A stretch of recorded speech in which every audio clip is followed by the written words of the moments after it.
Hi, everybody. Hi. It's me, Irish It's Melly. And it's Dewanda. And of course, we have Lady Di in the middle. Hi, guys. Oh, hey, we're live. My phone just told me. We are live. Let me pull up my chat because otherwise it won't show me if I don't initially pull it up. I have to pull it up first. Otherwise, it won't show me any chat if I never pull it up. So I have to pull it up and then close it. And then that way it'll pop up in notification. Right. Isn't that weird? Oh, I've been having trouble watching stuff too. I don't know. The internet now, because everybody is, who knows? You know, it's cyberspace. Every device I've tried to use, even if we're not using them all at the same time, they're slow as heck. Especially right now. I mean, Facebook. I know Facebook is having issues today. I noticed that when I tried to log on, it was like, good grief, everybody is home right now. Yeah, so. Facebook was really slow this morning because my daughter has to go on her Facebook group for her morning meeting for school. And I mean, because they don't have to go to school, but it's good for her. Hey, Bee's in the house. Hey, B. Wait, now, how are you going to do that one? Did you practice? So, now I'm going to have to ask you directly a question. Because of the episode we're doing, we are going to sing everyone's name when they come back. Oh, see, if you do his real name. We know your name, but we don't know if you want us to share it or not. And we would love to sing to you. If it's okay, you tell us. It's completely up to you. We can do Tower. We can do Red. But we can't do Big Red Tower. We can't do Big Red. Yeah, we can. If we do Big Red Tower, all is one word. Maybe. It's up to him. We could do Big Red. We could do your real name.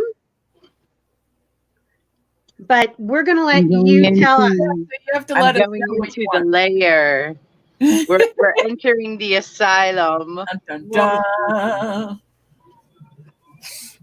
My sign fell behind the chair, so I haven't dug it out yet. Oh, well. Oh, well. All right, we're turning around. Uh-oh, I forgot to turn off the baby monitor. Let me do that right quick. Or else they will think you're in an asylum. Yep. I feel like it, especially today, you guys. You have no idea. Yeah, well, every time, do you guys know that old song from the 80s called The Lunatics Are Taking Over the Asylum by Dead Boy 3? The Lunatics. It's just today. That's what I feel like. One of those days. Children are the lunatics taking over my asylum. Yep. I think everybody. Okay, so Gary, B, and BRT are the best choices. You decide. Oh. Oh, well, see, that's what I said. The one is really easy. His name. Well, look at his. You see his response. He said he doesn't care. I think we should do his name because we love him so much. Yep, I agree. Oh, there's Debbie. And there's Debbie, so she's next. So we're gonna start the stream in song. All right, so we got two here. So who we'll start with B. Start with Gary. Okay. Mm-hmm. All right. You guys ready? We'll start on the count of 3, all right? Okay. I don't know how far we're going with this song though. I can do I don't just the name. Okay. All right. 1, 2, 3. Gary, Blueberry, Banana, Fanta, Blueberry, me, Mary, Gary, Debbie, Blueberry, Banana, Fanta, Blueberry, me, my, Mary, Debbie, Blueberry. Don, Bo, Banana, Banana, Bon, me, my, mom. Dawn. Melinda, I don't know. Do we have to do Melinda or just do Linda? I think, we have to do the Linda because you have to drop the M. All right. Melinda, Bovinda, Banana, Fanta, Bovinda, me, mine, Melinda. Because mine's almost lamb. So it's easy. All right. Ready? Diana, wait, Diana, Bovana, Fana, Bovana, me, my Momana, Diana. Yay, that was fun, you guys. I screwed it all up. That's all right. Okay, we're all on different. We're not totally in sync for singing because of different streaming. Which makes it even more comical, honestly. Yes. Yep. Yes, Debbie, your name and song. Absolutely. And if everybody else comes on, when they come on, we'll just stop and sing your name. All right. Okay. Just so everyone knows, we may have a bit of a delay today because everybody's on the internet. Just so everyone knows. Yeah.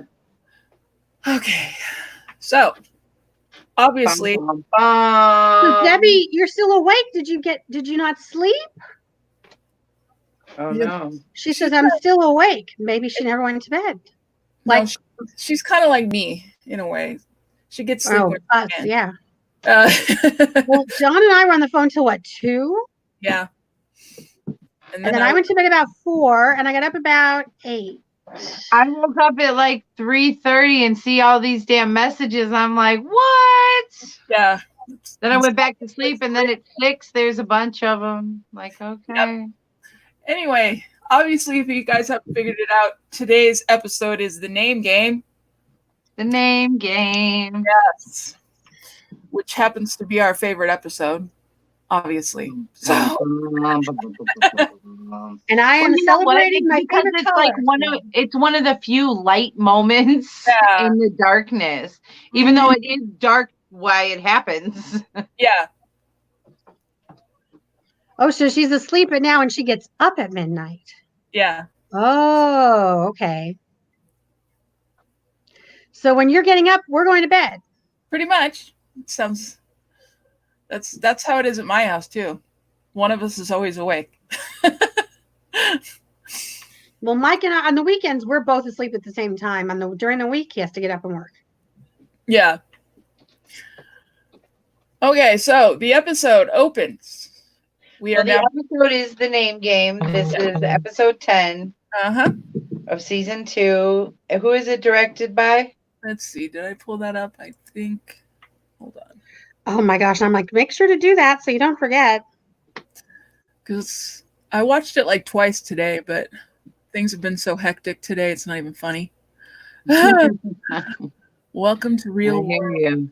Dun dun. I can't find anything. Okay.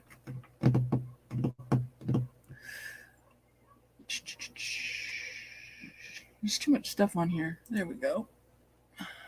Okay. It was directed by Michael Lehman.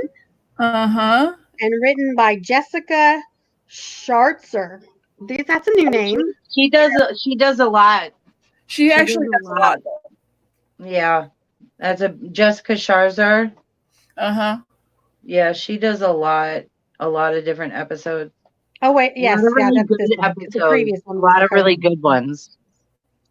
Yes, because I recognize her name. Yeah, you see that name pop up a lot. And we do know before we start that Jessica Lange was like feeling too bummed out from doing Apocalypse. So she went to Ryan and she said, listen, I need to sing. I want to have some fun. And I think they pretty much wrote this. Isn't that kind of the story, guys? She wanted to like lighten up the mood because it was so it was toward the end and it was so dark. And she went to Ryan and she's like, come on, let's have a little fun. Let's do something exciting. It's such a doom and gloom this season. And it's appropriate considering the guy who created Glee was able to put music into American Horror Story. So, just a little factoid there. That's true. So Debbie says, this was the first episode of American Horror Story my daughter ever saw. She thought we were basic batshit for recommending a horror comical musical. But that's what Rocky Horror is. A horror comical musical. Comedy musical. Yep. Rocky Horror. Very true. Okay, so we end up The episode starts. We're back in Arden's office. Kit is on the table, and Arden's in the process of trying to bring him back. Yes. So he injects on his chest. Oh my God! I was like looking back, going, that had to hurt. He's experimenting on him, trying to fucking adrenaline needle of adrenaline sticking out of his chest while he's pounding on his chest. Like, oh, I know. At first, I was all freaked out, and then I got like Pulp Fiction vibes. Yeah, totally, big time.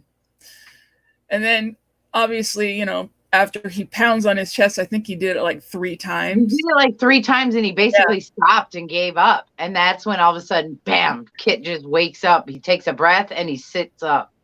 Yeah. And then basically he slaps him across the face and says, "Can you hear me?" You know, because and some of the stuff that he says in this scene is just hilarious, because he's like, so you're going to see spots. You're going to see black spots for a couple of days, but they're going to go away. And eventually all of your normal functions will return. I was like, well, that's really big of you to say. It's like, you're just going to have to wait. Brain was deprived of oxygen for too long. But then he said to him, did they come back? He actually, and you find out he actually asked him to do it so that he could have the aliens come back.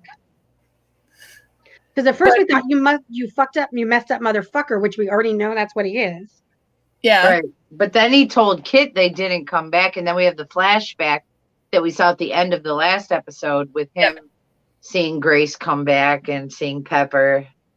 Yeah. And then we get him with Grace. You know, but that's what BRT says. Hey, I mean, does that mean Kit would have died by Dr. Arden's care if the aliens hadn't have saved him? Because you don't really know if it's because he's like such a strong person, or the aliens were looking out for him and they sent him back. Although you kind of think that's what it is once you get to the next scene.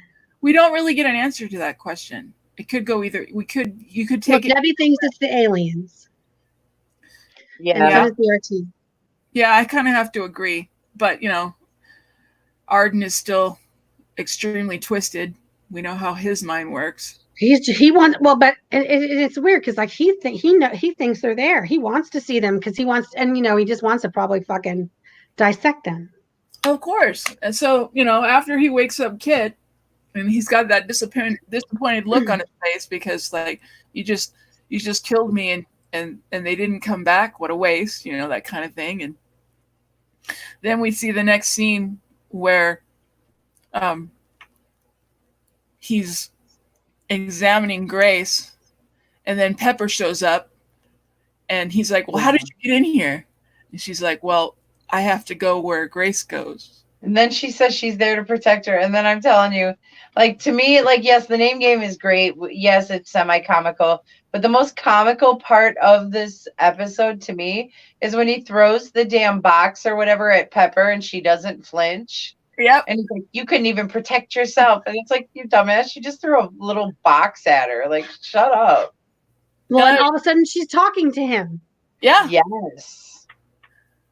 It's like, well, they may have, you know, and he's like, well, they may have given you the ability to think, but, you know, did they actually give you the ability to, the ability to talk, but not the ability to think or to. Right. Yeah. It's a thing. Like, God, could you be any more just and then narcissist and and then she looks at him and says, what do you think? Just try it. I know, you see what happens. And then she has the conversation with him. Oh, you silly man. You know, that's what they think. So Dr. Arden is, aside from and I mean, you got to think this is what the aliens are thinking because it's coming through her. Mm-hmm. So if there was an alien there speaking with him after watching what he's doing, they're like, oh my God, you're such a little insignificant nothing. Well, yeah, because in the universal, they're watching you, and your experiments mean nothing compared to what they're doing. And he basically says, well, I think first he wants to do the x-rays, and she says the x-rays will not penetrate her body. She's protected. So you won't be able to see anything. And he's like, we'll see. And then he says, well, if I can't do that, then maybe I need to find another way to get in. So he basically says, I think we need to do an emergency C-section.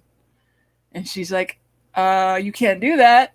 Yeah, go ahead and try, asshole. Go ahead, try it. So he tried it, and he looks up at the ceiling and says, watch me. And just as he's getting ready to put the scalpel into her stomach, they throw it out of his hand. And can I point out once again, Arden's ready to cut into someone or do something with no anesthetic. Like, that nigga got some.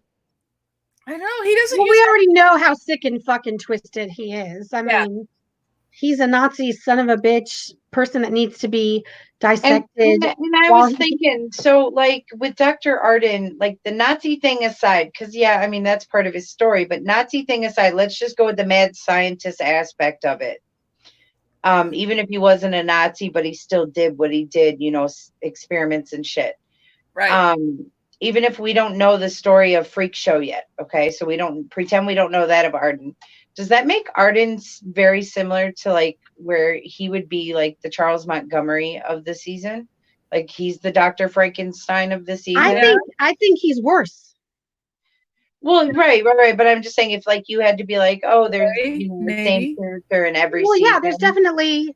Oh God, I was thinking about the other day and I forgot to write it down. There seems to always be like a nun. There's definitely themes going through. Yeah. Where you have the same type of a character show up. There's a suffering person. There's a there's a lot of. I got to remember to go back and get my thoughts. I apologize, but like you see and you're like, oh wow, that person could be Tate, or that person could be Moira, or that person could be. And then as we go into the series, you get callbacks to that everything. I know, because I actually love that scene because they throw him back and he's just like dumbfounded by the whole thing. Yeah, because he has no power. He has absolutely no power. Nothing to say about it, which is so not. This man has to be in control. And now he's not, because he can't. That is his whole reason for doing everything. He wants to play God. He's very Frankenstein-y. Yeah. It's like a throwback to Frankenstein, to the monster, and you see this in every season thing with him. I mean, you see it in every season, especially the next one. But what's it say? There's an old news report of Penhurst Mental Asylum, and there's an interview with a doctor who talks about injecting painful things into people as punishment. Mm-hmm. Oh yeah, and the shock therapy. Shock therapy. Oh, and the water torture. Yeah. Tell the lobotomies. Yeah. Debbie, yes, Ryan is Catholic. So, with mommy issues, and there's repeating the themes. He puts a lot of Catholicism in this stuff. There's a lot. I mean, Debbie and I lived it. We totally get it. He could have picked anything, but he does a lot of nuns and a lot of priests. Because it's part of your life. Yeah, and before we leave this scene, I have to say the one of my favorite lines of Pepper's is when she basically tells him to go to his whore nun. She says maybe she'll drown your wallows or something. Yeah, go see your whore nun, sister. Whatever. Your ego or something like that. And so he's just like, and then I believe we go to the scene where Sister Mary Eunice is wheeling Timothy into the room. Yes. In his wheelchair. And he's just like talking, going, I can't believe that I fell for Lee Emerson, and now that he's out in society, and we don't know where he's at, and she's just talking to him, and you think that because she sounds just like the normal Mary Eunice, she's not using any. Well, it's all deception. But she's doing it also. She's also taking care of him very sexually. Yeah. Yeah. The way she takes off his shoes, and you purpose. see the rosary in his hand, and he's purpose. saying the rosary, which is 10 Hail Marys and Our Father, 10 Hail Marys and Our Father, all the way around to then then there's others at the end. But it flashes to him talking to Sister Jude, and she's telling him, well, no, the devil. Is that later? I can skip it a little bit later, because before, as she's putting him in the bed, we get a flashback to when he was on the cross, before they took him off the cross. And he was talking to Skaha, and he said, "Are you here for me?" And she said, "No, you have more work to do. The devil." That's right. That's right. The devil presides in your favorite nun, and you must cast her out. That's how she finds out. Yes, from the angel. I'm too weak, and she basically just says, "Well, God will help you. Use your rosary, and disguise your thoughts, so she doesn't know what you're thinking." So basically, through the angel of death, through the angel of death, God says, "Look, you can't." Yeah. She's basically telling him that this is what you have to do. You have to be the one to cast her out.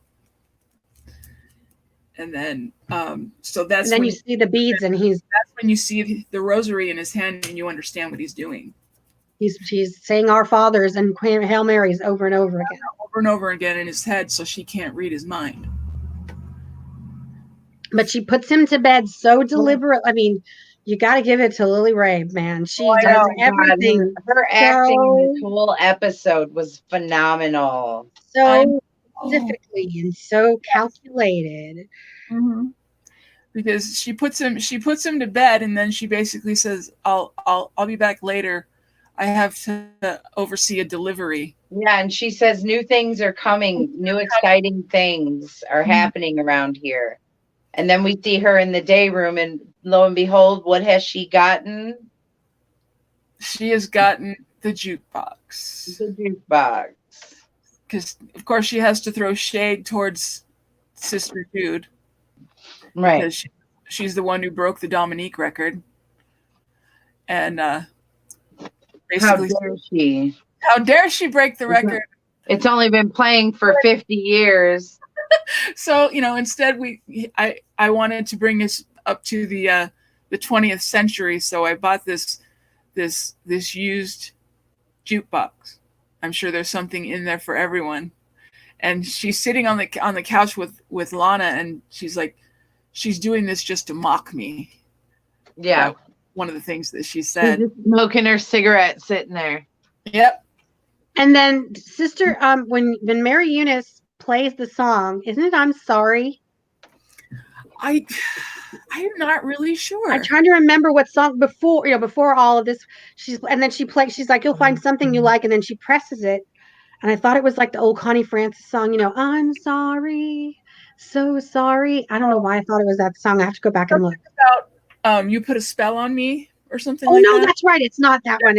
It's You Put a Spell on Me. It's You Put a Spell on Me, because she turns that on, and then she starts walking out of the room, and the next thing we see, sorry, she gets up, or Sister Jude gets up off the couch, because she basically now Lana knows what her real name is, because her real name is Judy Martin. She didn't know what it was. She said, "Oh, so that's your real name?" And she said, "Not anymore. We're all numbers. We're all numbers here." And then she gets up from the couch, which is a huge callback, by the way, to the Nazis and that's what I wanted to Auschwitz. When they tattooed the names on the prisoners, they were names. They had no names. They were only numbers. Yeah. See, this scene had a lot going on pretty quickly, because of the fact that you had Sister Jude walking out of the room and Kit walking into the room, and then Lana sees Kit, and then she pulls him over to the couch to say that they have to talk, and she's getting ready to tell him that Thredson is loose, but he tells her first, and the next thing we see Thredson walking in the door. Yeah, they walk up to each other. She runs up to him and hugs him like she's like never seen him before. Like her best friend just left and came back. Yep. And Zachary Quinto in this scene, just like, because he's just such a dick. Such a calculated motherfucker is really what he does it so well. So you kind of have to get who in general we like. You know what I mean? Who usually plays like Spock, you know, he's like, wow. You know, because all Lana wants to do is bash his face in with the ashtray and everything else while they're talking, and he pulls it away from her so she doesn't do it, because he knows exactly what she wants to do.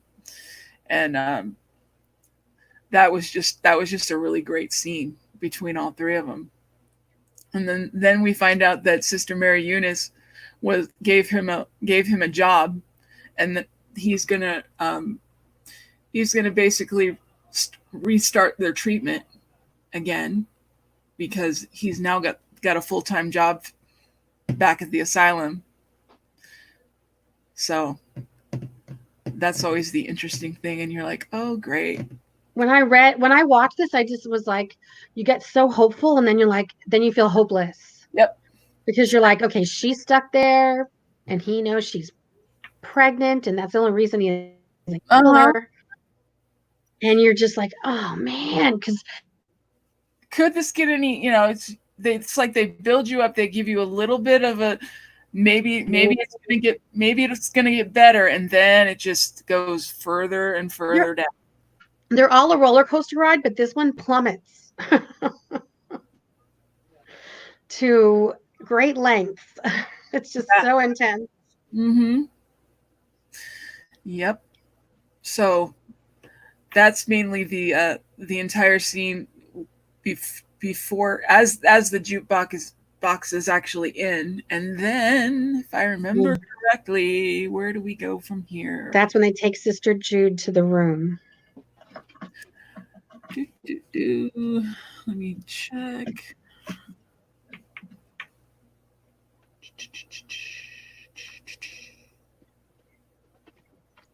That's when they take her away to give her electroshock. Because basically she ends up going. Oh no, that's after the. At some point, she ends up getting electric shock treatment. Yeah, because you see Arden is over her body. Yeah. Over Jude's body. And he says, okay, so this is going to really help you. And he tells, and then Sister Mary Eunice says, well, can I flip the switch? He says, yes, just don't go over 50%. I tried to look and see where she set it at. I couldn't tell, because I know she went up to fucking 11. 75%. Did she do 75? It looked like she flipped it all the way. No, she didn't. She only went up to she went up a little bit more, but I couldn't tell how much. Well, it was enough to obviously she was like, okay, you know, then she gets that devilish look on her face, like almost like Linda Blair from The Exorcist, like, okay. Well, for Arden to even be like, don't turn it up more than that, like, tells you something. Well, yeah, he's starting to have a conscience. No, I just think he didn't want her dead because he'd have to clean up the body. No, he was just giving her the instructions that's what you have to do, because he wasn't there to kill her. He was there to fuck with her. So to him, it was just another day at the office. Right. And she wanted to, he let his little, minion there flip the switch. But he's already starting to see through. Oh, yeah. Eunice. But so beyond sadistic. So when she comes back into the room, she's just like blank stare. She's gone. Yeah, because they obviously turned the juice up extra high. And this is why it's so important that before she said, your name is Judy Martin, because Lana's trying to get her to remember her name.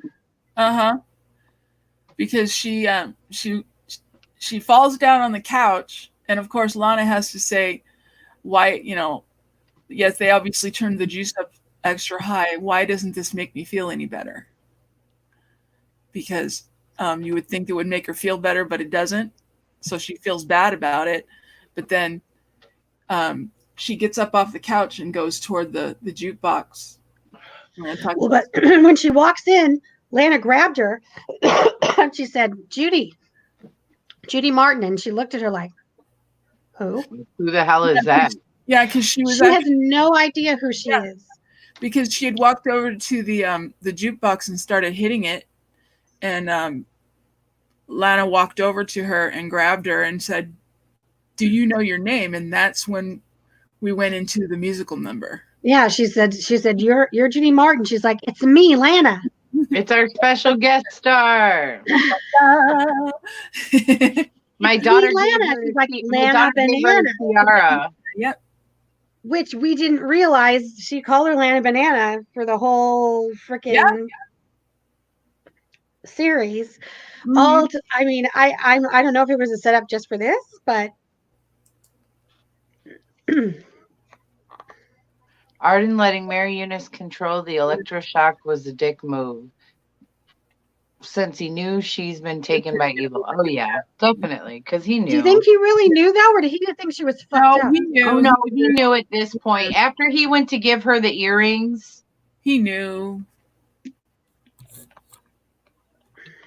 Or he might think she's an alien. He might not think that it's she. Who knows what he thinks? Right. Does he believe in God?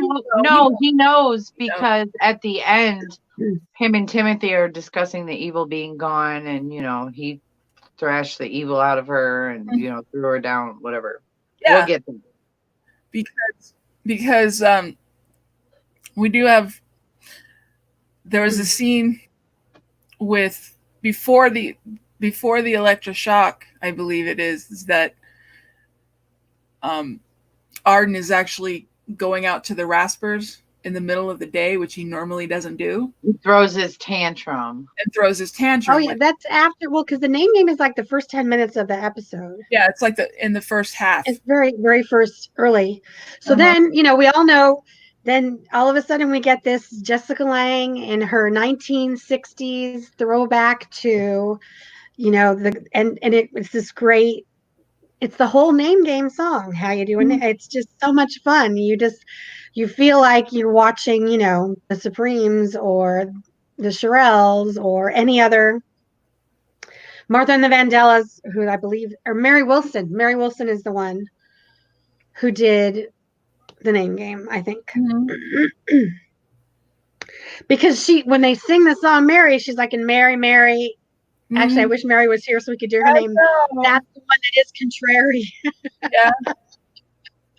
That's like one of my favorite things besides all the scenes with Pepper is actually the name game. That's that's my favorite part in this whole series, I think. Mm-hmm. Well, thank you, B. I'm glad you like it. Yeah, the name game was obviously our favorite part. But I do want to talk about Shirley Ellis. That's who sings it. I thought Shirley Ellis. Yeah. Yeah. But his tantrum that he throws with Sister Mary Eunice, because this is after she actually seduces the Monsignor, because he tried to cast her out. Because she walked into his room and he's praying, and she said some really cool monologue, and I can't remember exactly how. Because when he walked, he grabbed her, put the cross against her head, and tried to exorcise the demon. Mm-hmm. And then she's like, "Oh yeah, right. Like that's going to do it." And then she turns around, throws him down, and basically amazing him. Acting again. Yes, and it's so funny because this is Ray. This is Ray Fiennes, and then many years later, he plays the most diabolical character. It's Joseph Fiennes, not Ray. Joseph Fiennes, rather. And then, you see him as this character, and I hadn't seen him for a while, and then he shows up in the fucking Handmaid's Tale as like the cruelest motherfucking son of a bitch who ever walked the face of God's green earth. And here he is playing this priest that you feel so sorry for, and he really is. His faith is so important to him. Yep. He truly believes in good. He's a little messed up in the beginning, but not really bad. Like you never see him condone terrible things. Things might go on without him knowing about it. Right. But No, he's because really he kind of knows Arden's up to something, but he doesn't think it's as bad as it is. Right. when he sees Shelly and he still lets him be there and do it, he knows. Yeah, he knows. Well, I think after he saw that, he was determined to go back and get rid of him. I would hope so, but he never did. Then he realized he had bigger fish to fry. Yeah. So then they tried to kill him. Yeah, they tried. I mean, I think as soon as he found out about Shelly, he was going back with the intention of getting rid of him, and then he got attacked. He attacked on, I think he couldn't even. Was he? What happened to Shelly with his friends in the church? I think that was going on. That is just sick. Yeah. Mm-hmm. Well, yeah, the whole scene with Sister Mary Eunice. I mean, that one was brutal. It's kind of crazy to think, because like somebody wouldn't think that was as bad as like the Black Dahlia scene from Murder House, but in a way, it really was. Yeah, because he was truly what he that was so was she, and the devil took advantage of both of them in that moment. Mm-hmm. Something they gave their lives. He was in Shakespeare in Love. Such a difference. Yeah. Oh, it's just so yeah, he's a great actor. He can play mean and he can play nice. A lot of times they get sided into one or the other. Right. And then we have the scene after that where she meets up with Arden in the yard because he's got the wheelbarrow. Well, because Arden walks in the room and he sees what she's doing. He sees her and she turns around and gives him this look, and it's just like this grin almost. Yeah, it was just like, oh my God. I mean, I don't remember, did Lily actually get an Emmy for this role? I don't know. I don't think so. I know that Jessica did. I think she might have been up against Lily because Jessica was Best Supporting Actress for this show. Mm-hmm. Because I was thinking about that, because I mean, honestly, she should have got one for this role, because this role this season, yeah, mm-hmm. for sure. But yeah, just the look on Arden's face, because he's just standing there and she just looks around and you're just like, oh my God. Right. That is just top-notch acting. Mm-hmm. And then that's when we get to see them going outside and we see Arden's little tantrum. Yeah. Because she goes running towards him and, what are you doing? And why are you feeding him during the day? And he basically gets all the raspers out, and then she's like talking about the two of them giving Sister Jude the lobotomy, and you know who won an Emmy for this? Who? James Cromwell. Makes sense. This season was nominated for 17 Emmys. Mm-hmm. Wow, I believe it. Yep, it deserved it for sure. Because this is in my opinion one the very best of American Horror Story right here. Yeah, for sure. Mm-hmm. Winner, James Cromwell is Dr. Arthur Arden. Mm-hmm. Well Hans deserved. Grupa. Get it right. Hans Grupa. Well.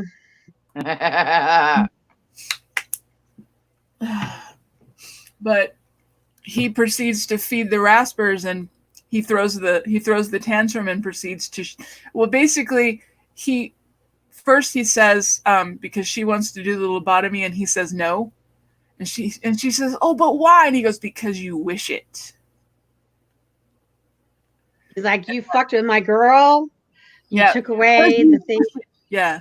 And it's just the way he delivers that line, you're just like, ooh, salty. He was like a hurt child. I know. And then he really was. He gets all the raspers out. Like you took away his favorite toy, Yeah, you know? his favorite toy, and now he doesn't know what to do with himself. And so he gets the raspers out and proceeds to shoot them in the head. Yeah. And basically says the experiment is over. Yep. Bam. And they're maybe all, Jessica didn't, because it said it only one too, and one was sound editing, and one was and him. he Maybe even tells him about throwing his little tantrum afterwards. yep. But his tantrum was like, and then when he collapses because he's feeling so bad because he couldn't get to Sister Mary Eunice to get her out of that, and he's like devastated in the fact that he lost her, wasn't able to. Did we talk about her death? We didn't talk about her death. We're not there yet. We're not there yet. No, this is Arden realizing in that moment that he's lost her, because he was following along with the devil. He realized it, and he was following along, hoping he could help her and save her, and get her back. And he realizes now that's never going to happen. Right. And if it does, it'll never be the same person that it was before that he was in love with. No. Because all she can say to him is, what are you, jealous? He didn't mean anything to me. And he goes, that I believe. The fact that he didn't mean anything to you, because I saw the whole thing. And it's like nobody means anything to you. You're right. You have an agenda, you know what you're doing, but it doesn't necessarily mean that you're going to be able to finish what you started. So, and then he kills all the Raspers, and I mean, poor Mark Consuelos. Well, No, Spivey got gutted. No. Actually, he didn't. That was someone else. No, because Spivey was in the last scene. I saw him. Okay. I was wrong, because I thought it was originally Spivey. We're talking about the one in the bakery. Yeah, that wasn't Spivey. That was another one. I meant the one in the woods that he was killed. The one in the woods. Consuelos in the woods. Saw his face. Yeah, Mark Consuelos bit the bullet. Mark Consuelos. He bit the bullet big time. So basically, he's basically begging for her to have pity on him, and she kicks him away and walks off. So that's the end of that scene. Wait a minute. Okay. What? And Debbie said they had to recut the name game scene because the chronic masturbator was going at it so furiously in the shot. That's Spivey, isn't it? No. It's the really skinny, dirty looking guy who's got these underwear that are like 3 sizes too big. Yeah, and he's always doing it. His pants, and he's like, That's awesome. That's awesome. Yay, Dab. We love you. Too much in the background, just and they're like, nope, cut it. Yeah. Like, dude, you're working too hard on your characters, literally. Because he's finally got something else to look at. Right. Oh my God. That's great. And then after that scene, she ends up going back to Timothy and wants to go for round 2. And he's like, no, don't touch me. That's never going to happen again. But in between that, doesn't Jude come and talk to him? Oh yeah. That's after, that is before. Because he was so upset, and he's like, "You're the only one, and I'm sorry. I'm sorry that I doubted you." To the bakery to talk to Jude while Jude's out of it. He's totally out of it because he's like, "I should have trusted you. I should have listened to you. You had faith, and you knew everything, and you were trying to tell me what a bad person Arden was. I mean, as bad as Jude was, Arden was worse, obviously." Because after that, you get that validation. Then he was like, and she doesn't even get to any satisfaction because she doesn't know where the fuck she is. Yeah, and the only coherent thing she says is like one of the best lines ever, which is, "Kill her." Because he asked her, "What should I do? Should I confess to the church and basically give up my vows and all that other stuff and so she's just listening to him, and the only thing she says is, what, or the only thing he says is, what can I do to fix this? And she's the only thing she says is, kill her. And then we go back to his room, and he's trying to, get up the courage to try and cast her out again. And she walks in, and they end up having the big fight about it. And she figures out that he's trying to cast her out again. And she's like, how would you actually kill me? Would you do it with a letter opener? No, because you'd have to get it on the first shot. And if you don't get it on the first shot, it's a big mess, and so on and so forth. And all this other stuff. So she keeps taunting him because he thinks she's won. And they're walking along the staircase, and there's a glimpse of Sister Mary Eunice that finally breaks out, and they're standing on the third floor landing. And she's given up at this point because she's just so tired. She wants to give up. She's like, I'm done. I want to stop fighting. I'm tired. And he's just, the only thing he said was, well, then she's like, I want to let go. And he said, well, then let go of me. And he pushes her off the third floor, off the floor stairs. balcony. And down she falls. Which is what happened with the kid. Which is what happened. That's how it works in Catholicism. You have to give up everything to get what you want. It's sacrifice for whatever reason. It's a guilty thing. There's a sacrifice. Mm-hmm. And poor Sister Mary Eunice made the ultimate one. Yep. And then we get another scene with Frances Conroy, who I love her so much. So she takes them both, and then we finally get to see Lily Robb in her purity. And that must have been really hard for her to do, to lay still during that whole scene where she's laying in the bed. when he's doing last rites on her, and Dr. Arden comes in and says that he basically blames him. It's like, well, I heard you pushed her off the third floor balcony. And he's like, well, no, she's been released. Her pure soul has been released, and she can now rest in peace. Go to heaven. She's been released from the devil, basically.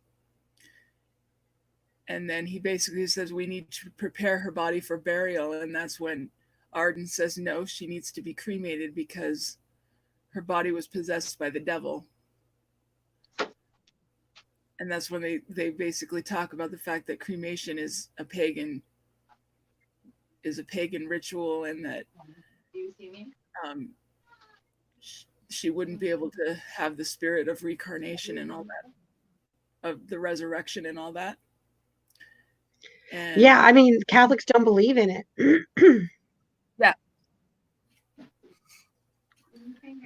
I mean, it's not so much anymore. I know a lot. They didn't used to. You used to have to be, different cemeteries have different rules, and now they do let you. They would let you take a cremated urn and put it into a Catholic cemetery. They didn't used to, and for sure not in the 60s. Mm-hmm. But before we continue with Arden, we have to go back to Thredson, because Thredson's treating Kit, and he wants Kit brought to his office. This whole episode's all over the place. It's all over the place. There's like a lot crammed in. There's a lot crammed in that we have to try and cover. And basically, Thredson is talking to Carl, and because he's trying to get like a truth serum, because he's going to bring Kit in and try and inject him with that to find out where the tape is. That's where all that came from. But Carl takes him to Arden's office, and he goes in there, and Arden's not there, and the only thing he said was, okay, so where are you keeping your sodium pentothal? And he's looking through it, and all of a sudden we hear Grace going into labor. We hear Grace screaming from behind the door, and that's when Thredson finds them, and Pepper's crowding it. So, and then we have the whole thing where he brings Kit into the office in the straight jacket, and basically Kit's like, there's nothing that you could do to me that's going to make me tell you where the tape is. And he said, yeah, I understand that, because the fact that I've what's he tell him? He says you have a hero complex. Yes. The savior complex. Comes to like women and stuff, and then he says, but how do you feel about children? And he opens the door. He opens the door, and there's Grace with the baby. With Pepper. Yep. Girl. Woo! It's like the plot thickens. So doesn't it always? So BRT says he thinks it's all over the place on purpose to tug at our emotions in every which way. Yeah, of course. I mean, probably. I mean, this is the 10th episode. They've already put us through the fucking ringer, man, with Nazis and demons and possessed. You know. Yeah. Excuse me. Nazis, demons, and aliens. Oh my! Nazis, demons, and aliens. Oh my! Yep. It's almost Rocky Horror because off the Infinity Road. Because there's aliens. They consider that the one guy should be a Nazi. The guy in the wheelchair, Doctor. Oh my gosh, Dr. Spock. They think he's a Nazi, and then they have aliens. It's like that's what Rocky Horror is. It's just it cracks me up, because when you said that, I thought, oh my gosh, that sounds like a Rocky Horror plot, but it's not funny. So basically, then we have the scene in the hydrotherapy room, because obviously Kit tells him where the tape is, right? Because he basically said, okay, well, what are you going to do? And he said, well, that's entirely up to you. And the next scene, we have him in the hydrotherapy room looking for the tape, and he thinks he's found it, but there's a book. Right. It's still wrapped. You timed out. Sorry for the delay, guys. Okay, say that again, because you cut out, unfortunately. Yeah, you cut out about the tape. Well, yeah, because basically with the tape, he thinks it's the tape, but he unwraps it, and it turns out to be a book.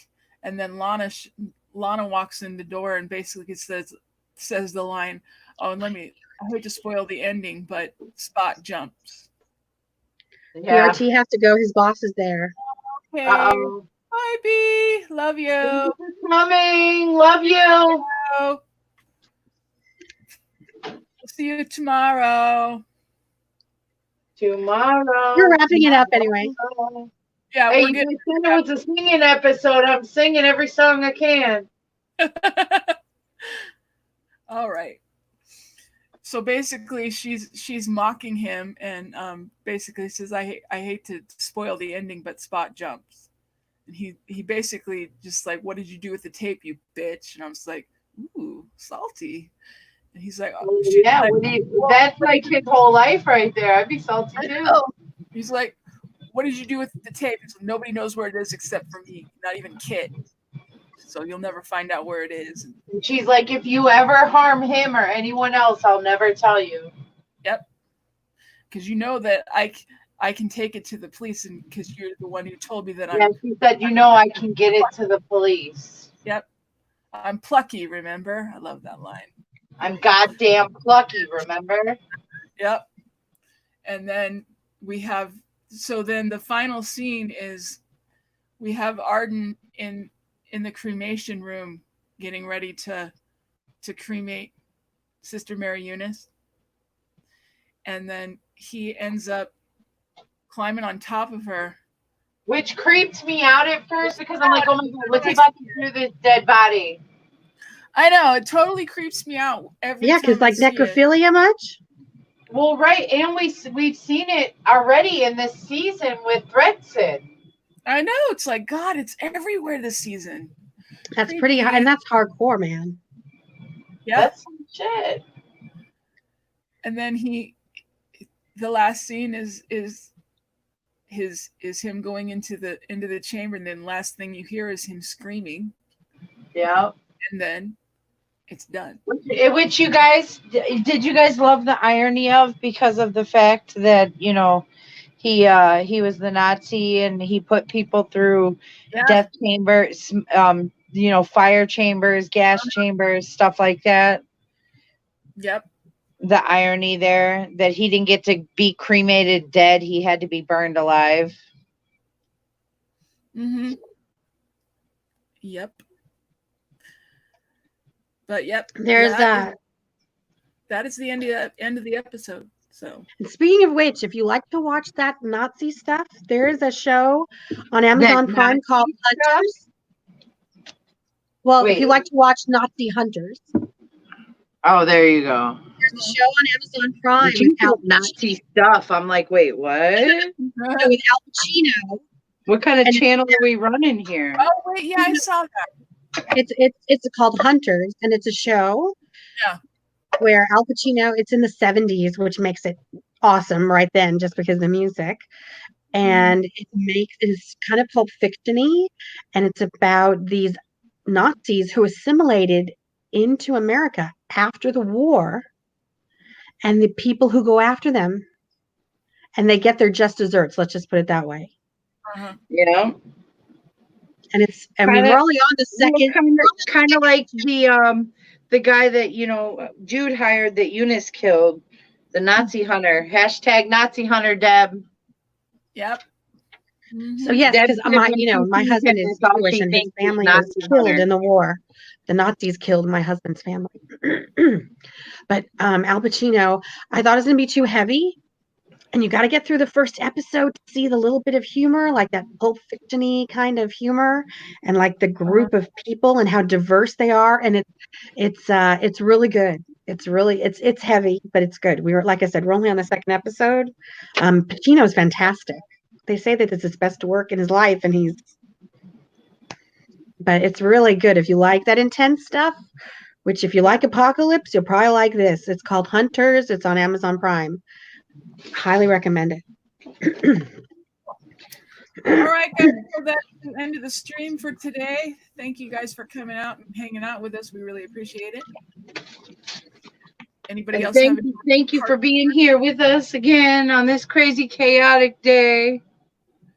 Yes. Today we're getting ready to get into the biggest heat wave. We're going to break records in the next couple of days. It's going to be in the 90s, maybe 100 where Dawn lives. Not me. I think my high is about 52 for the week. I'll take it. I will take that right now in a heartbeat. You say that till you have it all the time. No.